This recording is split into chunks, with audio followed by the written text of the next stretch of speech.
السلام علیکم، امید کرتا ہوں کہ آپ خیریت سے ہوں گے۔ صلاح الدین ایوبی سیریز کی ایپیسوڈ 31 کا دوسرا ٹریلر بھی آ چکا ہے، جو بہت ہی سسپینس سے بھرپور ہے۔ آنے والی ایپیسوڈ میں کس کی موت واقع ہونے والی ہے اور کون صلاح الدین کو مارنے آیا ہے اور صلاح الدین کا کون سا بہت بڑا دشمن آ رہا ہے، اس طرح کے بہت سے سوالوں کے جواب آپ کو اسی ویڈیو میں ملیں گے۔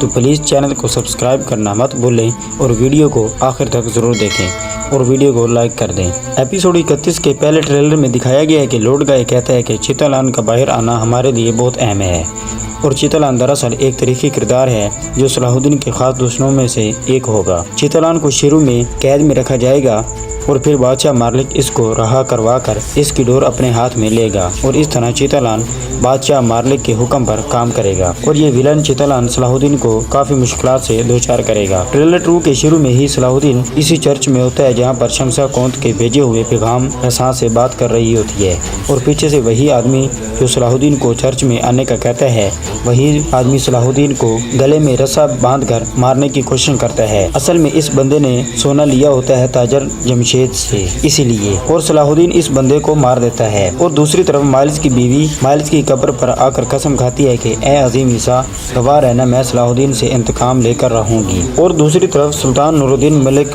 محدود سے کہہ رہا ہوتا ہے کہ اس طرح وہ لوگ جال میں آ پھنسیں گے، اور قاضی فاضل خط لکھ رہا ہوتا ہے کہ ہم جنہیں شر سمجھ رہے ہیں ان میں بہت سی خیریں چھپی ہوئی ہیں۔ اور دوسری طرف ایک بوڑھا شخص اس شخص کو جو کونت کا خط لے کر آیا ہوتا ہے اسے کہتا ہے کہ کونت آپ کا قریبی دوست تھا تو آپ تعزیت قبول فرمائیں۔ تو اس سے لگتا ہے کہ کونت آنے والی ایپیسوڈ میں مر جائے گا، اور ولیم چیتالان سے کہہ رہا ہوتا ہے کہ یہ موت تمہارا آخری موقع ثابت ہوگی۔ اور دوسری طرف شمسا وزیر شاہویر سے کہتی ہے کہ میرے کلام سے عبرت حاصل نہ کرنے والوں کا انجام میری پیشانی پر تحریر ہے، اور شمسا نے سر پر ایک تحریر لکھ کر باندھی ہوتی ہے، اور اس سے لگتا ہے کہ شمسا کو شاہویر نے بھی آزاد نہیں کیا۔ پھر اگلے ہی سین میں قاضی فاضل ایک خط شمسا خاتون کو دیتے ہوئے کہتا ہے کہ اب آپ آزاد ہیں۔ امید ہے کہ شمسا کو قاضی فاضل ہی آزاد کروائے گا۔ اور دوسری جانب صلاح الدین کا سپاہی صلاح الدین سے پوچھتا ہے کہ ہدف کیا ہے، تو صلاح الدین کہتا ہے کہ بکراس قلعہ۔ امید ہے کہ صلاح الدین بھی یروکی کے ساتھ بکراس قلعہ میں داخل ہوگا اور بکراس قلعہ فتح کرے گا۔